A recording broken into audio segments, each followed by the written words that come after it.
Oke. Ini kita harus kasih tahu juga ya untuk pemirsa bahwa untuk subtema ini akan jadi pembahasan kita juga dalam diskusi malam hari ini.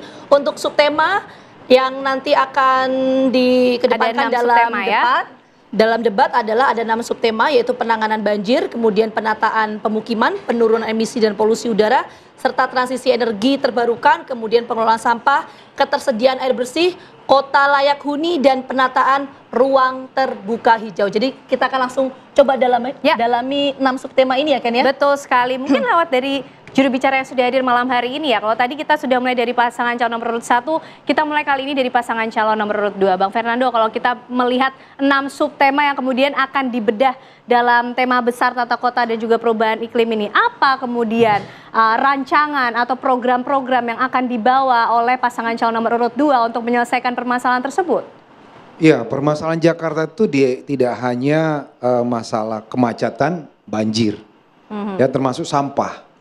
Ya, sampah itu kita lucunya begini, di gedung-gedung, ya di mall-mall dibuat 3 kotak, ada untuk organik, ya plastik, dan satu lagi untuk yang keras ya, sejenis besi, logam dan lain sebagainya.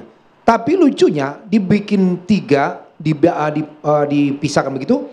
Tapi setelah masuk truk sampah disatuin, ya kan lucu begitu.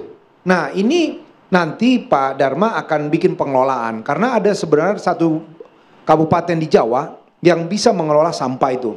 Bayangkan aja kalau untuk sampah organik itu bisa dibuat menjadi pupuk ya. Nanti diternakkan di situ ulat-ulat untuk nanti menjadi pupuk.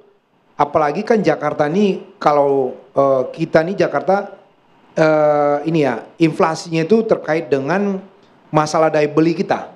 Daya beli terkait dengan kebutuhan hidup, terutama masalah beras. Ya, kita nggak punya lahan untuk kita bisa bercocok tanam. Nah dengan nanti pengelolaan sampah yang baik, nanti Pak Dharma akan mungkin bekerja sama dengan kabupaten lain ya di Jawa untuk bisa menyumbangkan pupuk untuk swasembada pangan tadi tuh, khususnya beras. Ya jadi pengelolaan sebuah kota, apalagi kalau Jakarta menjadi kota global, enggak hanya sekedar menguraikan kemacetan, banjir, dan tadi sampah. Yang pasti kalau kita mau menjadi kota global, ini Jakartanya harus aman. Kalau enggak aman, mau gimana kita mau menyalah? Apalagi mau baru dibilang, ya kan? Harus Jakartanya aman dulu. Kalau aman, itu baru bisa menjadi kota global. Karena apa? Karena kalau tidak aman, bagaimana mencari hidup? Yang terjadi sekarang, banyaknya pengangguran, ya nggak aman. Banyak copet, pelecehan seksual, ya. Yang utama kalau mau mencari hidup yang benar, harus aman dulu. Ya. Kalau nggak aman, nggak akan bisa. Artinya masyarakatnya harus beradab. Kalau nggak beradab, nggak bakalan aman. Yang terjadi begitu. Ya, nanti kita akan dalami soal itu, tapi kita fokus dulu soal pengendalian banjir ini ya, karena ini masih menjadi masalah utama di wilayah Jakarta, bahkan setiap periode kepemimpinan siapapun itu. Saya menuju ke Bang Ciko, bagaimana menjawab soal ini, tantangan ini Bang Ciko? Kalau kita bicara soal kota layak huni ya, tadi saya kan I will get to the banjir. Ya, kota layak huni sebenarnya ini kan dari subtema ini kan semuanya bisa dikerucutkan ke kota layak huni. Layak huni itu apa? Udaranya harus bersih, tidak boleh kumuh. Masyarakatnya juga harus hidup dengan standar hidup yang layak, seperti umumnya orang-orang yang kita lihat di kelas menengah ke atas. Kita tahu bahwa masyarakat Jakarta ini ada 500 juta yang hidupnya di bawah garis kemiskinan. Hidupnya justru di balik rumah-rumah mewah di Pondok Indah, Kebayoran Baru, Menteng, dan lain-lain. Nah ini yang juga harus menjadi perhatian. Terkait dengan banjir tadi misalnya, banjir Jakarta ini nggak bisa dipukul rata sebabnya.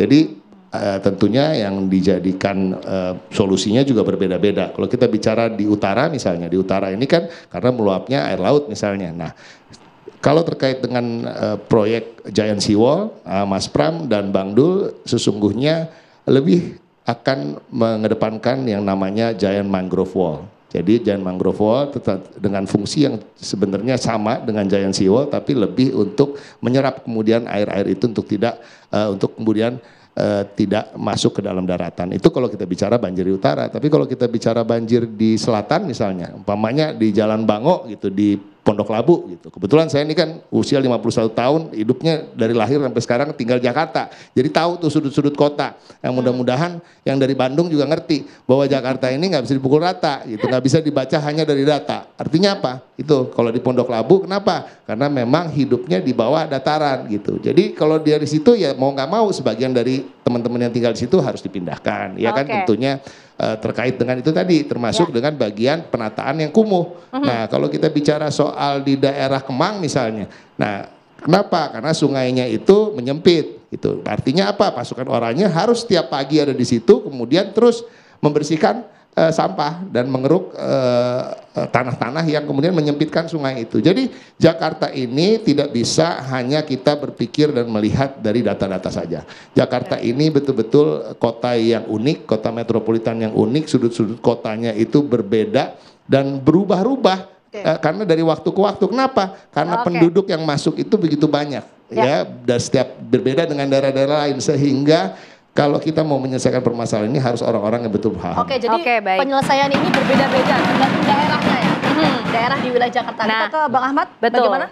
Nampaknya sudah di-mention tadi ya, yang tahu Jakarta kayaknya pasan 03, kalau pasan 01 gimana nih Bang Ahmad Fatul? Ya, kalau Pak Ridwan Kamil pun dia kan orang yang sudah banyak juga bangun di Jakarta. Ini kita nggak usah jauh-jauh, kita syuting di daerah Rasuna Epicentrum nih. Di depan ini beliau salah satu yang bangun tuh, penataan kota yang ada di bagian taman di depan itu, ataupun juga yang lain. Makanya beberapa hal yang beliau perhatikan. Pertama, harapan kita kan sebetulnya Jakarta ini memang selain kota yang maju, lalu juga menjadi Jakarta yang baru dengan konsekuensi dari IKN, ya maka ada hal-hal yang perlu kita lakukan.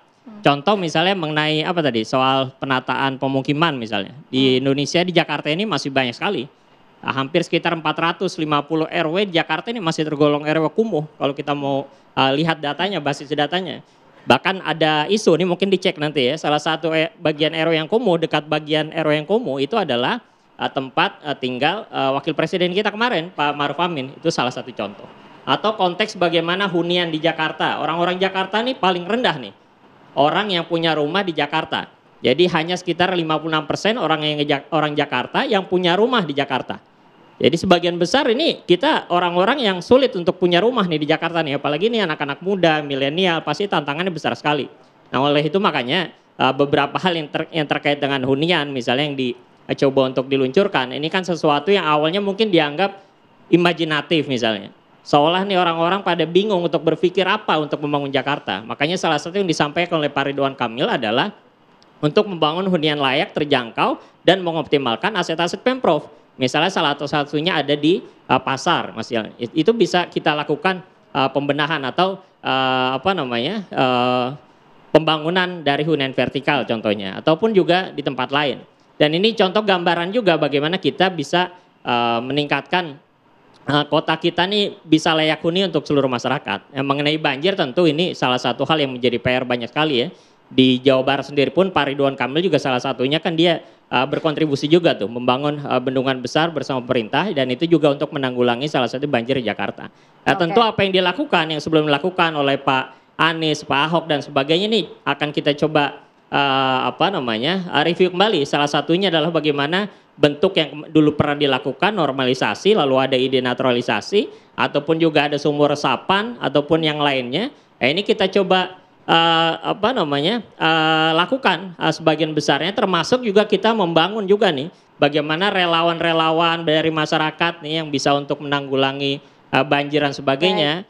Dan ini harus di Jakarta sih ya, resiliensi dari masyarakatnya tinggi nih. Tapi bagaimana yang dilakukan pemerintah harusnya lebih dari apa yang biasanya masyarakat hadapi. Kalau kami di masyarakat tentu ya kita biasa melakukan itu, PKS apalagi kan kita melakukan turun langsung di masyarakat, tapi itu kan perlu dibangun untuk seluruh warga Jakarta sehingga kita punya resiliensi yang baik. Itu tadi soal sumur resapan dan lain sebagainya. Kita menuju ke Prof. Malian. Prof, tapi kalau kita bicara soal fokusnya pengendalian banjir dulu ya, karena itu menjadi fokus utama. Skala prioritas untuk menangani pengendalian banjir ini seperti apa, Prof, seharusnya? Ya, baik. Saya langsung bertanya kepada ketiga jubir ya. Jadi terima kasih. Saya sedikit dulu, beberapa detik mengenal dulu para paslon dulu ya. Bagaimana Paslon pertama saya mengenal dengan kekuatan dari kompetensi, ya. Kedua, paslon kedua adalah leadership, kemampuan globalnya juga. Dan paslon ketiga pengalaman dunia birokrasi. Saya sangat berharap dalam rangka penataan kota ini, dengan 6 subtema kita, bisa dibagi 3 sebenarnya. Hunian, ruang terbuka hijau, dan infrastruktur dan kebencanaan. Nah, saya kembali lagi kepada Undang-Undang Nomor 2 Tahun 2024. Di mana Jakarta adalah daerah khusus Jakarta. Relasi dengan Undang-Undang Nomor 26 Tahun 2007 tentang tata ruang. Jakarta bukan kota, bukan perkotaan, ini kawasan strategis nasional. Berarti sangat vital. Nah, mari kita lihat perbatasan di utara, selatan, timur, barat. Saya sangat berharap dari segi kebijakan integrasi bagaimana menata Jakarta nggak cuma ke dalam, tetapi juga integrasinya dengan perbatasan. Nah, saya ingin menggali dulu bagaimana 6 tema ini ya yang dibagi menjadi 3 bagian tadi langsung saya kerucutkan. Masing-masing paslon ini mengangkat permasalahan itu, integrasinya itu. Nah, ini yang menjadi hal ini. Dan saya usul sebenarnya di awal sebenarnya menata kota itu kan ada menata kota yang baru seperti IKN, kita ada perpresnya, tapi ada kota yang existing seperti Jakarta. Diperlukan rencana induk penataan kota. Nah, ini selesai semua. Nah, kalau ada rencana induk, big thing semua tidak menyelesaikan satu-satu, tapi terintegrasi. Nah, mungkin boleh masing-masing paslon menggali itu. Coba silakan. Baik, nanti akan dijawab oleh masing-masing juru bicara dari pasangan calon. Tapi Pak Cecep, ada catatan yang berbeda tidak sih kalau melihat jawaban dari para jubir paslon ini? Ya. Baik, terima kasih. Jadi tadi memang belum masuk ke 6 subtema ya sebenarnya ya. Tapi kalau kita lihat sebenarnya ada beberapa poin ya dari 6 tadi sebenarnya apa sih yang paling prioritas.